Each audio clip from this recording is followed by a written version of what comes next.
A little backstory on Joseph Epstein. Okay, but I bet I have another Joseph Epstein story, but you start Story. and I'm going to give you the one that I have ready to go. Okay, you tell me when you want me to. Go ahead. No, go All right. ahead. Joyce, in Joyce's class many years ago, we read his book 50 something Jews. Fabulous Jews. fabulous small Jew. Jews. Okay, we read that book. So Joyce was in an elevator in a building, happenstance, and Joseph Epstein got on the elevator. And she told him we were reading his book and invited him to class. And he came. Oh. And he came to the short story class. And it happened that 3 of the women who were in our class went to high school with him. And so they were, talking away and talking away. He was not the friendliest of people, I have to tell you. When people challenged him on some details of the story, he became very defensive. But we thoroughly enjoyed the book. We thought he was delightful. These women knew some of the people. I mean, he tried to disguise the people, but the stories are based really on his life in Chicago. So some of you who, I don't know, some of you may have been in, I'm not sure what high school it was. Sen. Yes, I think So you're right. Susan Wallach grew up with him, and we're going to talk about that in one hot minute. I just want to say that on Zoom we have Izzy, Lynn, Alice, Beverly Rose, and Beverly Newsome, and in the room we have Terry Barnett, Elaine Greenberg, Evie Horowitz, Andy Amen, Ellen Gusson, and Susan Wallach, and of course me.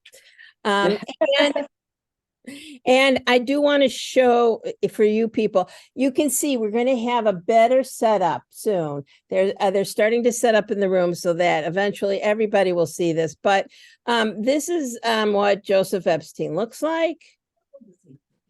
He's okay, so let's see, I'm 84. He's got to be 86 or 87. It says 86 on the front. Yeah, 87. He's born in yeah. 57. He is 2 years older than I am. And just to talk, he's an American writer who was the editor of the magazine The American Scholar from 75 to 97.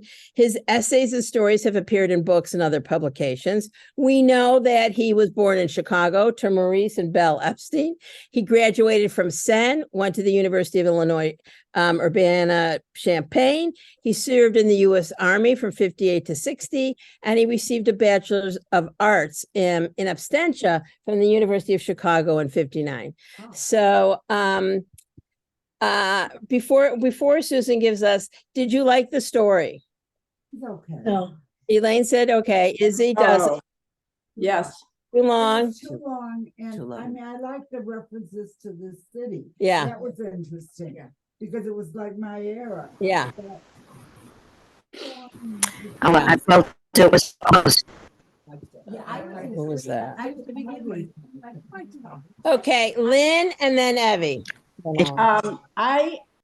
Since I've read so many of his stories, they're pretty similar in his themes. I thought this was a hugely relevant story to me, at least right now, at my age. And I think the psychological aspects of the story, I think he's right on. Whether you thought it was long or not, I mean, he had a lot to say, and I'd love to see how we unpack this story. Agreed. Lots of ways to go with it. Lots of ways. Evie, tell us what you told me when you came in. Oh, you liked it. I liked it a lot. And I usually don't start. I usually have an easy time with short stories that are long because I have not a lot of patience. So I really did not find it too long. But as somebody who's had the, I'll say probably naive at this point, idea that everybody has this wonderful lack of problems. Oh, shoot. That there are it was a dysfunctional family. I kind of not enjoyed it, but I found it engaging, and I love anything with local references that I can relate to. Okay. Izzy, are you okay? Yeah, no, I'm okay. I tried to make it louder and I turned it off Okay. accidentally, so I'm Okay. back. All right, you're good. You're good. Okay. Can I tell what I know? Yeah. So now, Susan, take it because Susan told me that she knows them, and then full transparency, you told me before I read the story, or when I said Ellen could talk, and then I read the story, and then you told me again. So then I had even more questions. But Ellen, what's your? No, I could go. Okay. Okay. So Susan. Okay, so this book, The Love Song of A. Jerome Minkoff, is what this short story is taken from. So there's a lot of other stories in this book, also short stories. And in it, he references a lot of people that I knew when we were all growing up. I'll tell you how he's 2 years older than I am, but he was very, very good. First of all, his name is not Joseph. His name is Myron. Interesting. And I always knew him as Mike Oh. Epstein, and we also called him Epi. But he was never Joseph. And the one thing, when I did talk to him a couple of years ago, I didn't ask him, where did the Joseph come from? It might be his middle name, I don't know. But, and in his biography on, I mean, it's never mentioned anywhere that Yeah. he was Myron Epstein. And he was very good friends with one of my best friend's older brothers. And we were all at that house together as young people. So I got to know him pretty well. We went to the same grade school. We went to the same high school. We went to the University of Illinois, and he was my husband's fraternity brother at Phi Epsilon Pi. Okay. Wow. So, Yeah. so Wow. he was on the tennis team at the University of Illinois. Illinois, at Senn High School. He was short, and he was a nice guy. He wasn't particularly popular. And when I read this book, and one of the things Vanessa asked me was, do you see any similarities between him and Eli? Is he describing himself? A little bit, because he is absolutely smitten with his own writing ability. And he really lives by the notoriety of his writing. And when he's conservative in his political beliefs, which I disagree with. But that isn't to say he's not a nice person, because he is. And I always remember him as being nice. And one of the things that I found interesting, when he talks about David in the book, and That's that the son. and the Eli's son, Yeah. and that by the way, he has two sons. Okay. I never knew any of his siblings, and that I don't know. But he was always at my friend's house, which makes me now wonder, was he really happy in his home life? I don't know. That I can't tell you. But this is interesting, because when he said, about not remembering things and all this stuff, I read a column that he wrote in the Wall Street Journal a few years ago, and something that I really did like. And I emailed him and said, I don't know if you remember me, because I hadn't seen him since college days. But I'd read his books, because some of his books talk about all the people we grew up with and the people we knew, and my husband's fraternity brothers. And and he mentions them by name. Yeah. So we bought all these books, and where they all are right now, I don't know. I think I lent them to people, never got them back. I don't know. But I do still have this one. Anyway, so when I emailed him, I get an email back from him. Of course I remember you, Sue. And he gives me my maiden name and he tells me where I lived. He described my house and where it was. All right, so he doesn't have dementia.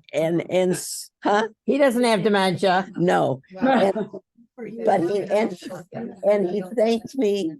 He thanked me very much for contacting him. And don't hesitate to call me again, he says. All right, And so that's really what I know about him okay. He had 4 wives? too. He's on his, he's married to his second wife. Where does he live? I think he lives in Evanston. I'm not sure, but I think he does. But he works at North. He teaches at Northwestern? Mhm. Oh, interesting. Mm. Okay, well, what I was gonna say, you must have a lot more patience than I, even though you think you're impatient.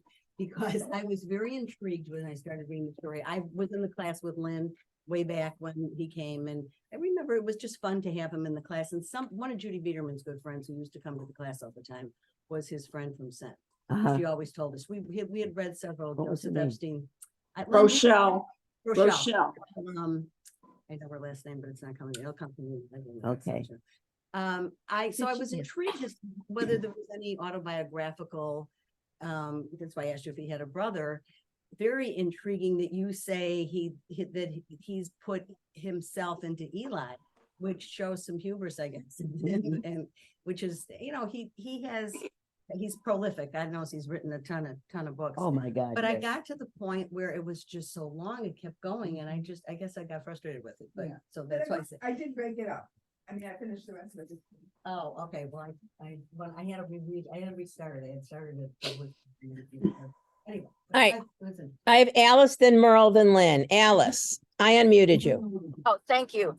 I'm in the car, so I hope you guys can hear me. But anyways, I read the book that Lynn and Ellen referenced.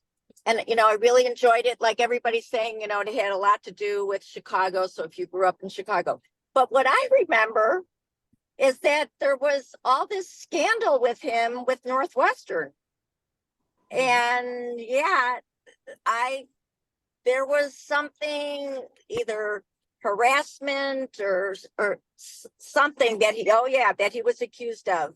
And that was, I don't know if anybody else remembers it, but I definitely remember it. And I think even in his Wikipedia, I think it said something about that he was a professor there, but that he might not be affiliated with Northwestern anymore. But Well, I here's agree. the thing. I just Googled it. It says Northwestern wipes ex-lecturer from website after after he said Joe Biden shouldn't use the word doctor in front of her name. Stephen Yeah. Colbert took him to task about that. Because Right. she has a doctorate in a PhD in education, but that's a doctorate. Right. Yeah, but whatever. What was I going to say? I definitely agree that he's Eli in this story. I Right. think he was trying to what do I want to say? Trying to get to something issues that he had and trying to, explain them in some way. Yeah. I think you might be right. All right, Merle, then Lynn. Then Terry. Wait a minute. I'm going to unmute you. There you go. You're unmuted. Okay, so I agree with Ellen that it was really long and kind of drawn out, but then when you got to the part where he was invited to the ceremony for his brother again, that got interesting with all the name dropping. And he had mentioned Irv Cubson and Studs Terkel, but he's also mentioning Scott Turow, the part about, this lawyer who became a novelist and his father didn't get along. That was true. Scott Turow had a father who was a doctor. He wanted Scott to be a doctor and never praised him for being both a lawyer and a wonderful novelist. Okay. And the Eli character, I believe, was based on a combination of Norman Mailer and Saul Bellow, because Norman Mailer was the one who was married to 6 wives and stabbed his wife and was a real, All right. So Beverly Rose said, I can't believe how it badmouthed the life of Saul Bellow. Did anyone from his family try to sue him? But I didn't realize that Eli was supposed to be Saul Bellow. I didn't get that connection. It wasn't entirely Saul Bellow. Saul Bellow lived in Hyde Park. I think it was mostly Norman Mailer. Because Okay. Norman Mailer, if you look him up in Wikipedia, it's similar to Saul Bellow. He had a lot of wives, but he didn't live in Hyde Park. He lived somewhere else. But it was a very similar story about the wives, and they just said he was the most horrible husband. And yet, because he was such a star as an author, people would marry him. But he did stab one of his wives, and he wasn't in jail, I guess, but on probation for 3 years. So anyway, that's who I thought Eli was a combination of Saul Bellow and Norman Mailer. But I thought it got really interesting at the end. Yeah. Lynn, Terry, then Sue. Lynn. After listening to everybody, this was my cautionary tale to my students. Do not impose biographical information onto a story. Take your story for what it is. And I took the story as having some really excellent life lessons. Whether or not he's trying to work through this, through the story, makes me think, after hearing this, that he is judging. If he is, I didn't get him as Eli, but maybe he is Eli. That doesn't, to me, I don't know how significant that is, but to me, he is. I only asked Sue if he was Eli because Eli's a writer and he's a writer. Right. The fact that he calls the story "My Brother Eli," I think ties into the last part of the story where he talks about Arlene being his only true friend. I mean, he's sorting out his priorities in this story for sure, and I think what he learns is that you can't sacrifice the good for the perfect. I mean, he's never happy. Now, I don't think of Joe, I don't know, Susan can tell us this. Did he seem unhappy his whole life? I mean, this guy was unhappy his whole life. She says no. No. Not that I. So I wouldn't take step by step making Eli, I wouldn't take the time to do that. Okay, good point. I would say the narrator is looking at his brother's life, and he is that line at the end, I think, is the key to the story. Eli says, somehow I got off track. And the question is, what about ourselves? At the end of our life, and he's scared to death of death. Yeah. So why is he so scared of death? Because when you die, there's no more time to make it right. So to me, this story is about his brother or himself trying to turn his life around and realizes he has no more time. It's on the last page, 385. Take me, he said. Take me, Louis. Somewhere along the way, I slipped off the track. Could never get back on. Not good. Wrote the books, though. That must stand for something with someone or other. Only one life to live, I'm afraid. And it's getting obvious that I'm not going to be allowed to live mine as a blonde. He put a hand to the flute, anyway. So that's a really good point. It's a really good point. Terry, then Sue, then Andy.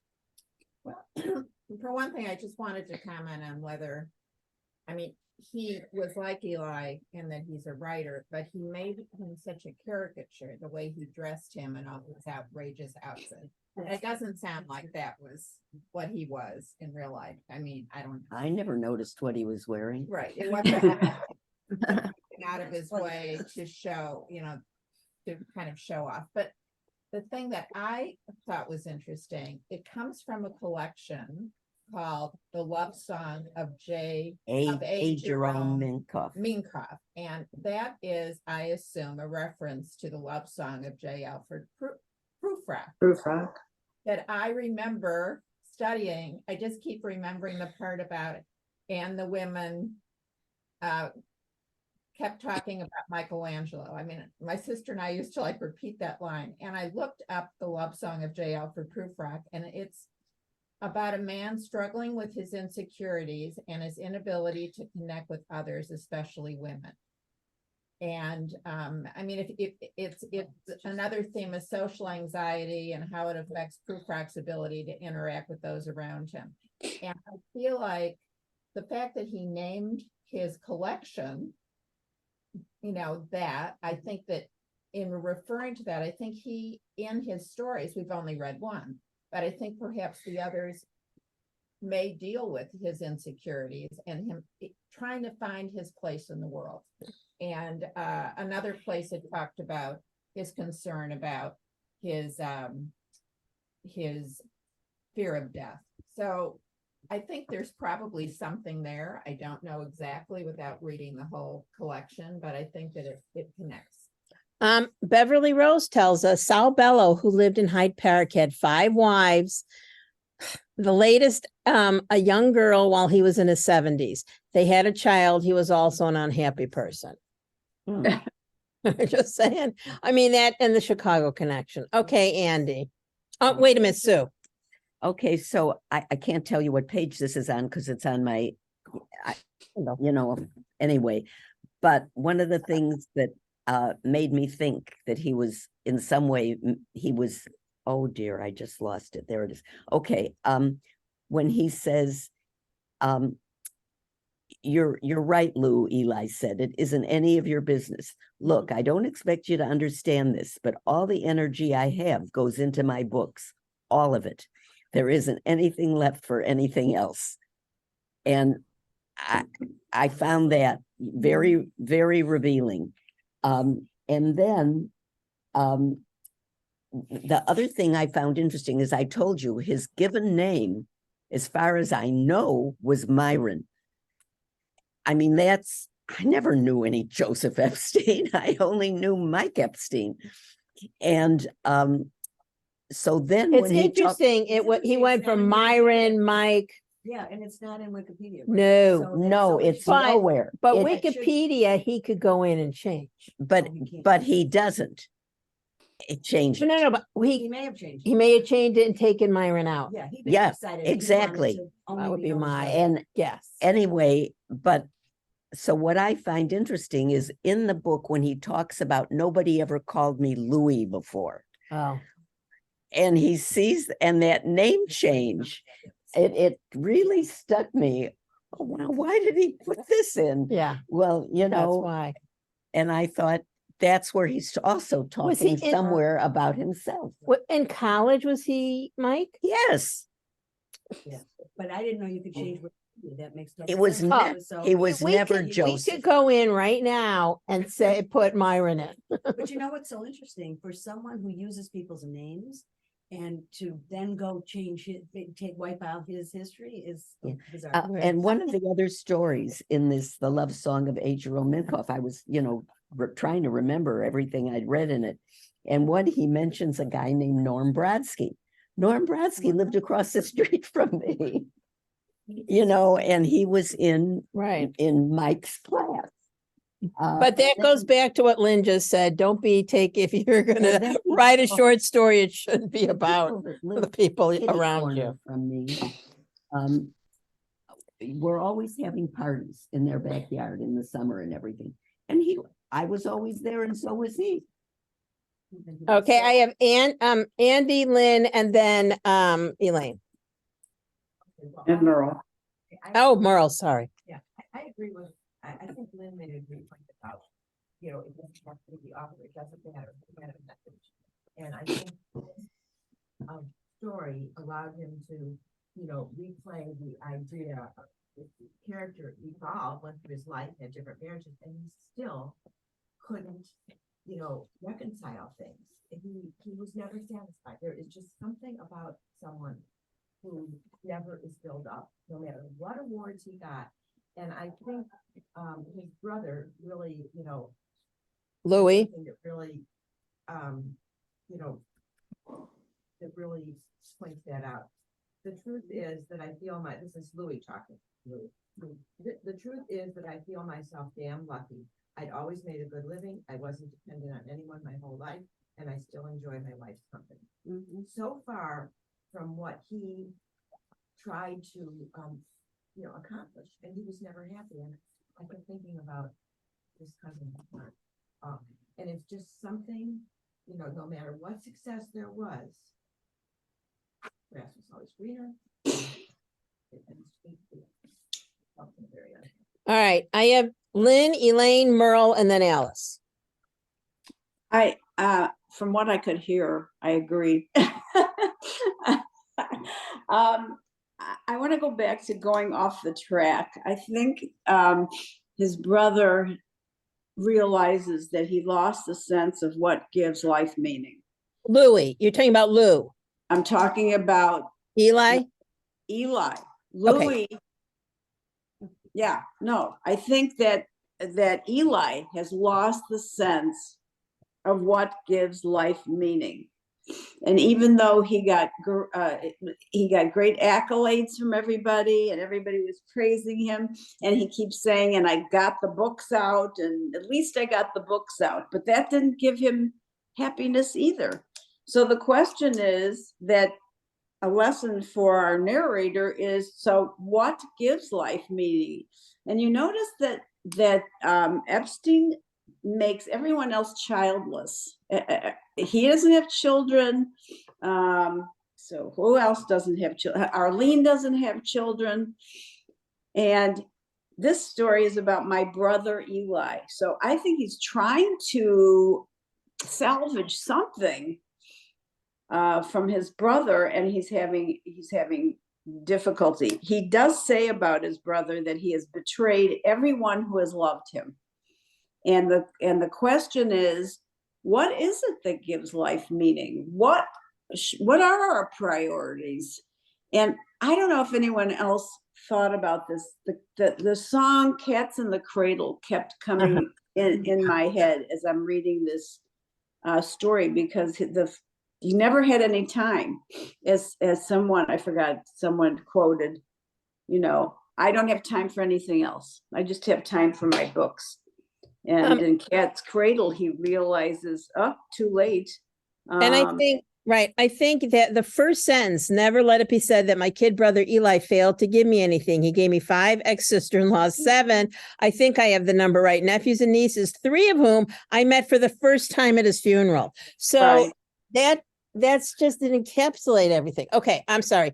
Elaine, Merle, Alice, and then Izzy. Well, Evie. the one thing I Stop. think that we can get from the book, it was a typical late 50s, early 60s. So many men, because women really didn't work there, went into professions that their families wanted. And I knew a bunch of lawyers who in their 50s stopped being lawyers because they hated being lawyers. They were very successful and they went into something else. I think that was the time when you weren't retrospective and you were very competitive. I mean, I'm an only child, so I grew up as an only child, but you could be very competitive with your siblings. And I mean, some of us could write the same stories or similar stories in this book. I mean, it didn't take a lot of thought, I thought, to write about it. It was so crystal clear what it was in that time. I mean, I didn't, he talks about Marshall High School. I knew a lot of kids that went to Marshall High School because we were from the West Side. And My mother went to Marshall High School. yeah, but I used to go to the North Side because the Sun boys were much cuter and much better than the boys. Oh, from the yes. West Side. Okay. Oh, yes. And there we have it. Merle. Okay, so the last line of the story is, I'll never understand him, my kid brother Eli. And why is that? I think it's because Lou is an auto parts guy. He's not an intellectual. He's just a regular Joe. And this week I happened to meet an auto parts guy because I was getting some nicest person. I'll help you. I'm going to order the parts. And then he ordered the parts and put it in. I felt like such confidence in this man. He was just a killer Joe, just a nice guy. But if your brother is an intellectual who's not finding the answers to the meaning of life, and he's constantly miserable, you have this dichotomy between the regular Joes and the intellectuals. And I think that the author captures that very well in this story. Absolutely. And the thing about the meaning of life, Ann Patchett just wrote a book called Tom Lake, and it was based on Great. about enjoying the small I read moments that, of life, yeah. the happiness. Yeah, enjoying the small moments. That's where the joy of life really is. I Absolutely. also saw something on TV about nature being a cure for depression. That if you should go out and take walks at the Botanic Garden, go to places like that, but I just thought there was a very big dichotomy here between regular Joes and the intellectuals who cannot ever really find the answers. Thank you. Yeah, Alice. Alice, one thing I think, he did, the author, Joseph Epstein did very well, was explaining how different children in the same family, because of the different experiences they have, because of their ages and what's going on in their lives and their parents' lives, experience life differently. And I think he really showed that with the three siblings really, really well. How, Arlene kind of became a mother to Eli, and Lou, of course, was the big brother, and he seemed to be, the rock for Arlene and for Eli, in some respects. But I think there were several things in the story that they showed that the three of them experienced life very differently. And I related to that because I had an older sister who was 6.5 years older than me. And when we would talk, her experience of growing up and my experience growing up were very different. Very different. So that's it. all right, I have Izzy, Evie, Ellen, did you want to say something? Ellen, Sue, Terry. Izzy, go. Me, okay. Well, to say I didn't like Eli was putting it mildly. He was just, to me, not a very nice man. He had all these wives, he ignored his kids, he ignored his grandchildren. He was selfish. He just ran off with this young woman. I mean, it was just, there was nothing about it. And then there was this one word, I provide artificial pearls for real swine.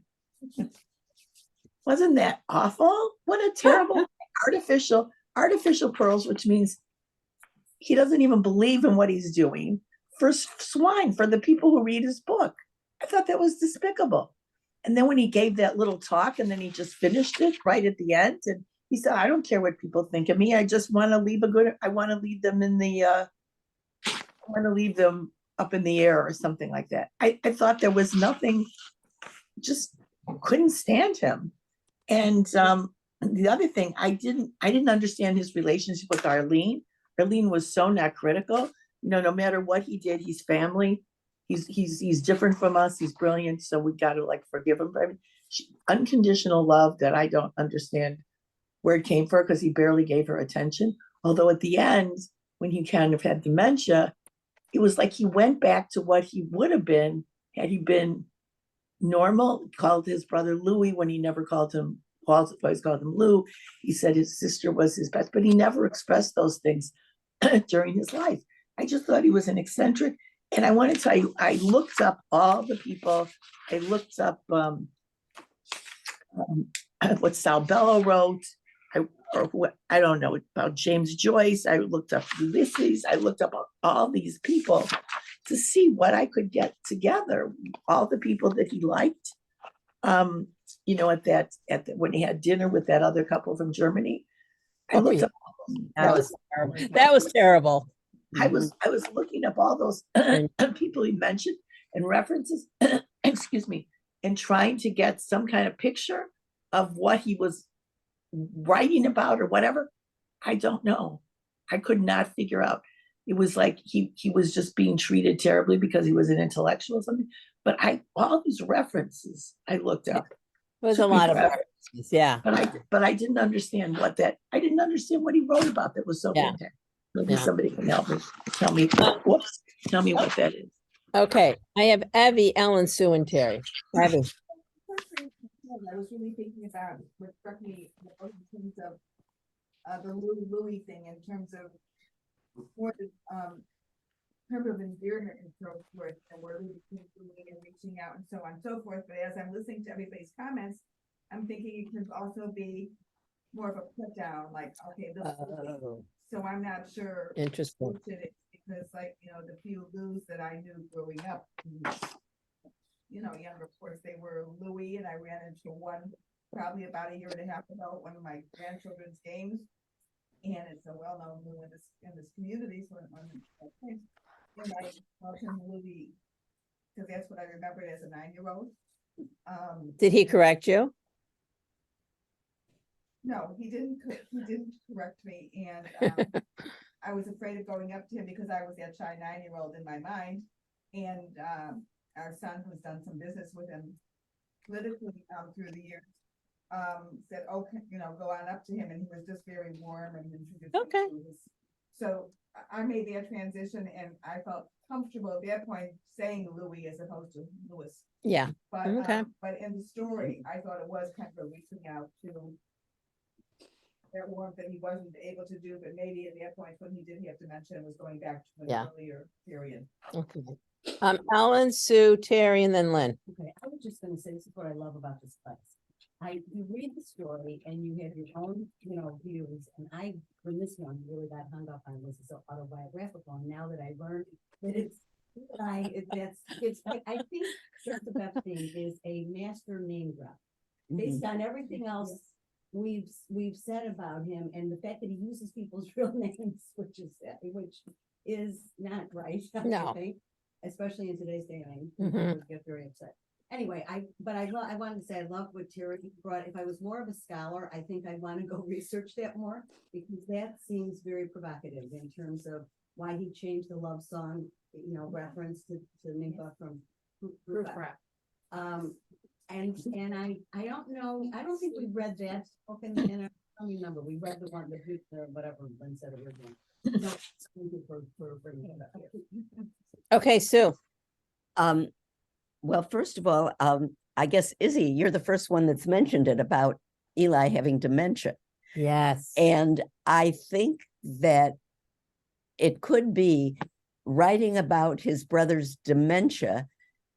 It's something that as we age, we're all afraid of that. Agreed. I mean, we all feel like, let anything happen to me, but not that. Exactly. And I mean, I've even, you know, we've all told our kids, oh, if that happens to me, what you should Shoot do. me, shoot me. And, right. I mean, it's like, and I think that that's probably a fear of the author as well, Yeah. is, and that's why how he's expressing it. Yeah, I totally agree. You And- deal and I in have to- words and Right. And I have to tell you, my father's name was Louis. He was never called Louis or Louis. He was always Lou. Yeah. Always. it's interesting names and nicknames and all of that. All right, I have Terry. Terry, Lynn, Joyce, and Beverly. And Merle. Merle. I thought what was Right, really yeah. interesting, someone That's mentioned that Lynn. he was in auto parts and he wasn't enjoyable. However, he says, I don't read a lot of fiction. I tried, especially when my kid brother was gaining a reputation for turning this stuff out, but I never found the payoff there, if you know what I mean. I like to read books about Franklin Delano Roosevelt and Harry Truman, and about the periods in history I've lived through myself, like the Depression and World War II. Eli's first novel about a young guy growing up in a neighborhood where no one understood his sensitivity was tough for me to get through it all. I had to drag my eyes across every page. So I think it's interesting, maybe not an intellectual, but clearly he's reading incredible nonfiction that a lot of people would never think of, you know, delving into. And so there's something in the fact that when we talk also about the siblings and how they each had a different, you know, way of growing up, this man that he worked for who had no children, made him like a son and put him, Oh, yes, I didn't think about that. and what was his name? He said, it's going to be Ann's son. And here's his Right. son. So I never thought about so that. it kind of showed that maybe he wasn't the great writer with the great talent, but he kind of knew, he ended up with a solid marriage. He ended up with a person who cared enough about him to give him his business. He made enough money to retire to Boca. So clearly he found his own success and peace of mind very differently than Eli Right. did. The Oh, whole absolutely. childless. Right. Lynn Joyce, Beverly Merle. Lynn. Okay, I want to respond to a couple things. I'm going to piggyback on Terry. He's a person that sacrificed the perfect for the good. It did not sacrifice the good for the perfect. Auto parts was not his decision. I mean, he had to go into that job, and he made the best of that, and had really at the end no regrets about that. He made, as Dove said, make your decision right. Don't worry about your right decision. Anyway, also I think there's a Terry is pointing up something else. There's a difference between EQ and IQ. I think this narrator had EQ. Yes. He had emotional intelligence, and he says about his brother, something's missing in him. And to me, the something that's missing in him is empathy. And if you see the Yes. action, if you see Louis's actions throughout the story, he is always coming in to help somebody out. He's providing money, he's providing aid, he's providing advice, because he said, who else is going to do it? And one other thing, I was wondering why. Okay, so what is the motive for writing the story? My I was brother. wondering that too. I I was think wondering that too. I think he is feeling guilt, and the guilt he's feeling. If you turn to 373, he said, "No one confronted my brother about his Oh, actions. yes. Yes. Nobody told him that what he was doing and how he was treating people was not right." He said, I should have done it, but I didn't want to rupture our relationship. He said he's one of life's takers, not one of life's givers. So I think that that is probably the motivation, that he has regret that maybe he could have put his brother back on track. But at one point, I'm didn't. sorry to interrupt you, but at one No, point, go ahead. he said, I think you should see David more. He said, I hate to give you my opinion. I Right. don't know if you'll take it or something, but I think you should see your son more. And his reaction was, keep your opinions to yourself. Something Yeah, like that. exactly. Yeah, I don't want to know your opinion. So I'm not sure that would have worked earlier, because No, but the first time he insulted him, and then that part of the book he read with Yeah. the part of the Pontiac, or the part of the, the side, he knew it was him, and he made his boss anti-Semitic, and it wasn't very nice. And he debated whether he should tell him that he wasn't very nice or not, and he decided not to. And then he blamed himself for all the bad things he wrote later about all the wives and everybody. But here he kind of interrupted him and said, why don't you call David more, whatever? And he said, mind your own business. Yeah.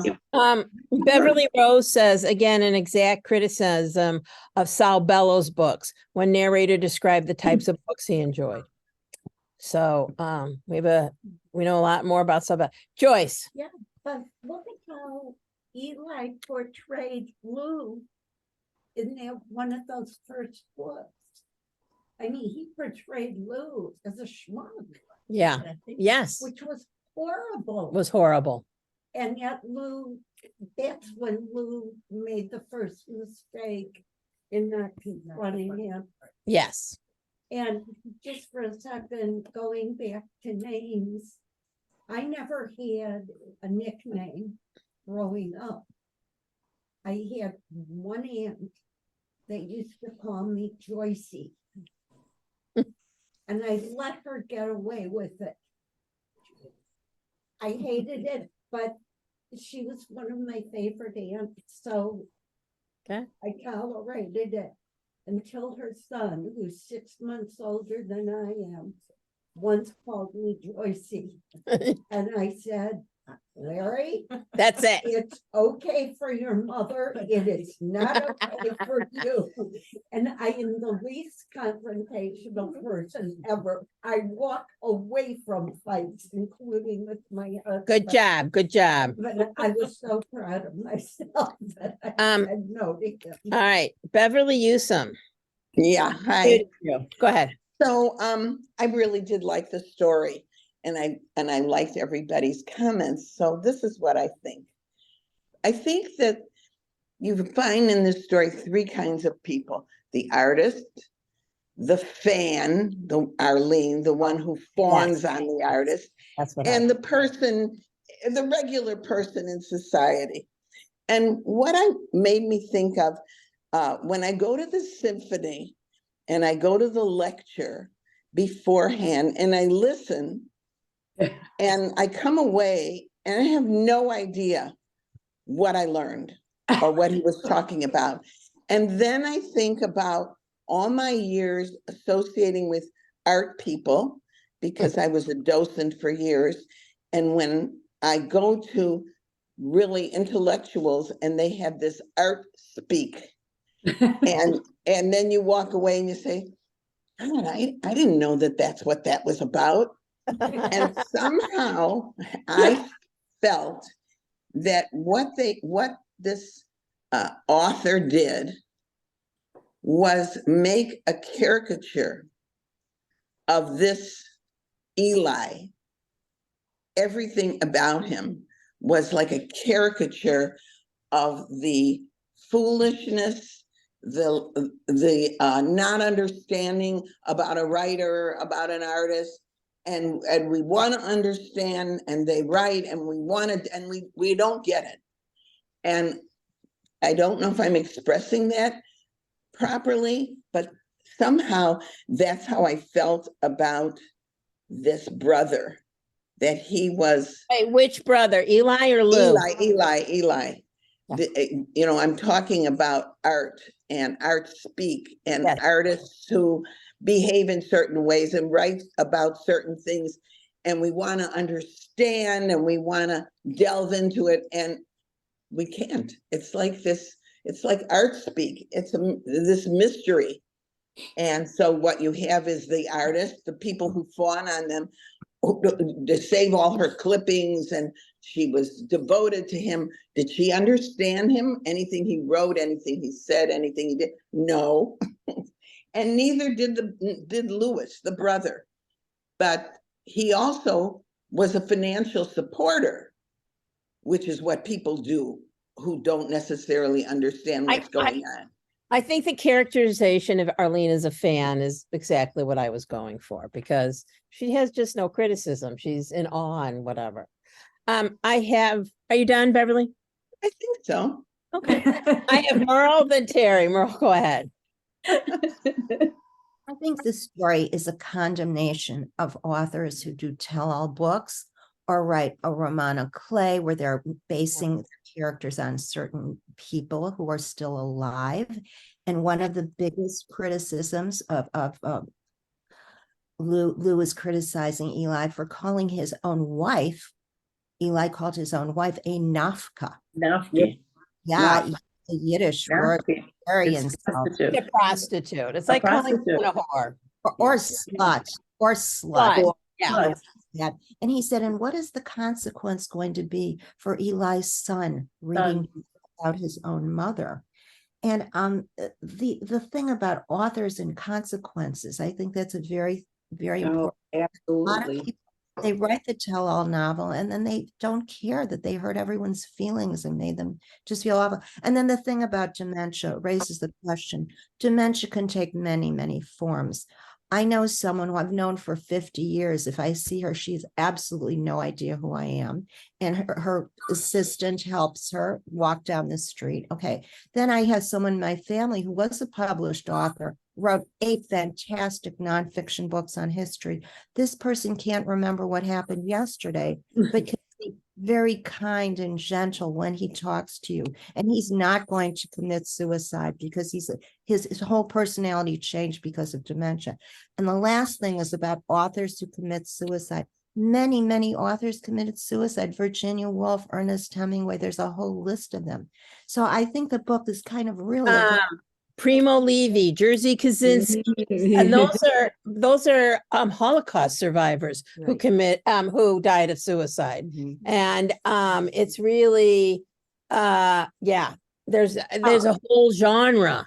Yeah. So I thought what made this story so good was that he really had insight into a lot of negative things about authors that the average person might not pick up right away. But I thought it was a really good story in that way. Yeah. I'm liking the story more. When Abby came in this morning, I said, "Did you like it?" She goes, "Oh, I liked it." And I said, "Well, which the characters did you like?" Because I didn't like any of it. exactly. But that doesn't make the story. You know, usually Yes. I don't know. It's I makes it so much better. I realize as I get older that like I want to like the people in the book, and I reread Beauty Queen of Jerusalem, and I did that, and there's not a lot of likable characters in that book, and they're like mean and selfish. It's a great book, and it's a great time period, but you're kind of looking for someone to like, for gosh sakes. Did I like Lou? Yeah, I guess I liked. I like Lou. Yeah, I liked him. I like Lou.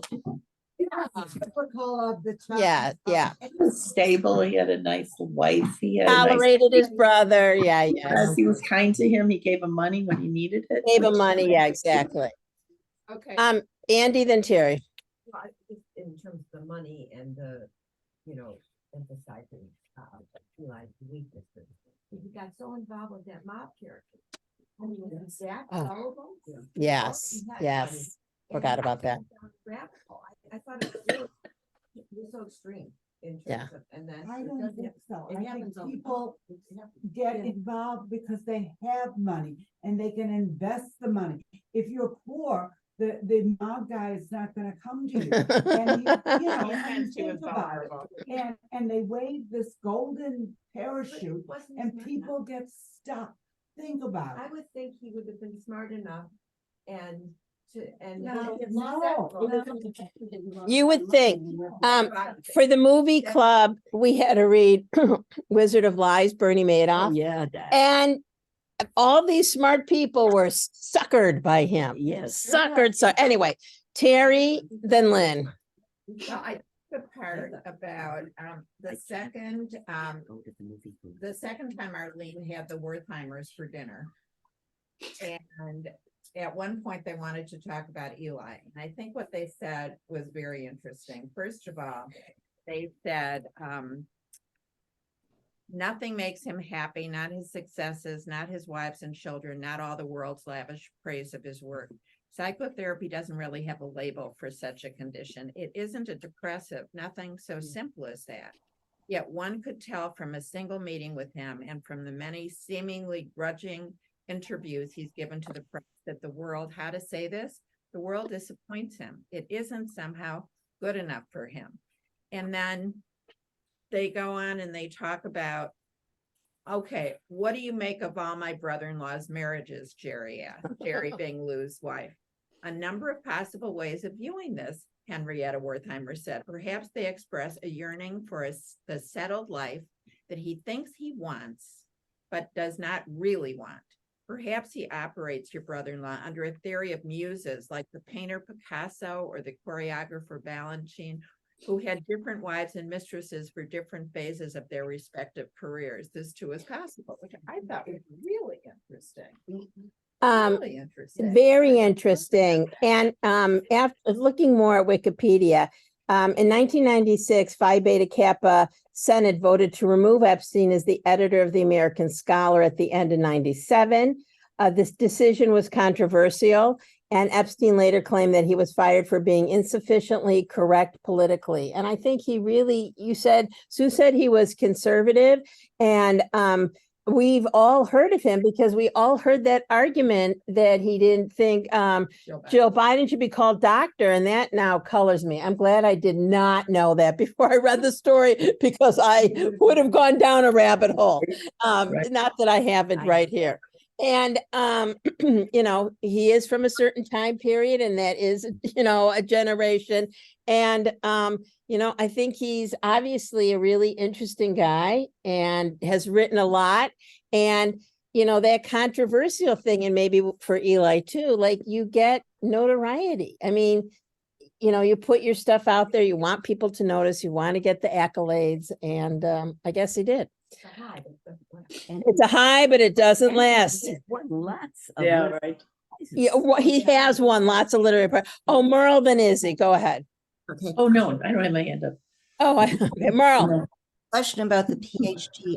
When I was in graduate school at the University of Chicago, nobody called the professors professor or doctor. They were called Mr. And they all had to have PhDs to be teaching at the University of Chicago. So I think that depends on from university to university. But the other thing I wanted to say about not only does he criticize authors, but like entire decades. There's a quote in here about in 1974, Eli says this. He doesn't want to marry the astronomer girlfriend who's at the University of Chicago. He doesn't want to marry her. I think he actually does after this, but he says it because in 1974, Eli says, sex is hanging everywhere like salamis in a deli. A man would have to be insane to marry today. I mean, that's a pretty nasty thing to say. Right. And You know, it's very misogynistic. yes. Lynn. I want to go back to something Alice said because I think it is really important, and that is how we are parented and the different way that people turn out. And so here's David, who is Eli's son, at the bottom of 379. He said, I suppose the one grudge I hold against my father is the way he portrayed my mother in one of his novels, Yes. where he makes her out to be so vengeful and little more than an obstacle to his own career. I've always wanted to say something to him about the meanness of that, but I've never had the guts. And there we have another person who can't confront him. When it comes to his writing, he can be very touchy, my father. I haven't had much luck reading your dad's novels, I said. Maybe it's because they don't have plots. And that's a very important statement. They don't have plots. So what do you think he's trying to say there? Why do his books not have plots? How does that reflect on him? Or they don't have plots that Lou understands. Yeah, because he writes. Well, this is David that's talking. This is his son who's talking, not David doesn't Lou. understand either. But Who says they don't have plots, David? David said, No. I'm just an engineer. What do I know? But my father's books seem to be mostly about men like him, Jewish intellectuals who feel the world has screwed them in some deep yet not entirely clear way. His main points, near as I can make out, is that nobody understands the modern artist and just about everyone is an anti-Semite. I think he views himself as a victim, really. Interesting. And Beverly Newsom said that, you know, when these artists talk about, you know, they show a picture, you know, that's all white with a black dot and it means, you know, there's a world war coming. I don't know. But maybe he thinks, you know, he's misunderstood. I don't know. I think he does. And I think it stems back to the way in which he was raised. And somehow something in me felt a little tiny bit of pity for this guy. Whose father was loveless, never complimented him. Mother was absent. So father was working all the time, and his mother was living in the kitchen and raising them all. Right. His father was trying to provide a living for them all. He got up in the middle of the night and worked till the afternoon, and so he had no time, just like a lot of immigrant people came to provide for their families. No one brought up that Eli was the baby. And, you know, you tend to be, the baby gets what they want and the baby is, you know, coddled by his sister. Yeah. Right. Whoa. Gonna mute. Izzy. It's good to see everyone. We meet again on November 15th, right before Thanksgiving. We're reading Yom Kippur in Amsterdam, Maxime by Maxime Schreier. And all the classes, the clergy classes have started back up. If you need any links, let me know. And I'm trying to think if there's anything else. I mean, you got to watch your Macomb at home. There's just so much going on the weekends and happening. And it's great to see everyone in person. We have a new setup. Wait, Izzy. Yeah, Okay. go ahead, Izzy. No, I just want to know if you continue to have Zoom because I won't be able to come. Yes, for a while. yes. We want Rifuah Shlema. Yes, we're going to have even better Zoom, allegedly. I have to learn how to use the setup, and it has to stay this way. It's fine. It worked. I think it worked really well today. It did work, but it's going to be up so that everyone can. Hopefully, it'll be better. However, anyway, and I do. Oh, Beverly Rose. Beverly, you got just exactly what every book I have read by Sal Bellows, misunderstood Jewish intellectuals, of course. If you ever need I do record all of these and I can send it out to you. And it's good seeing everybody. Bye-bye. Thank you very much.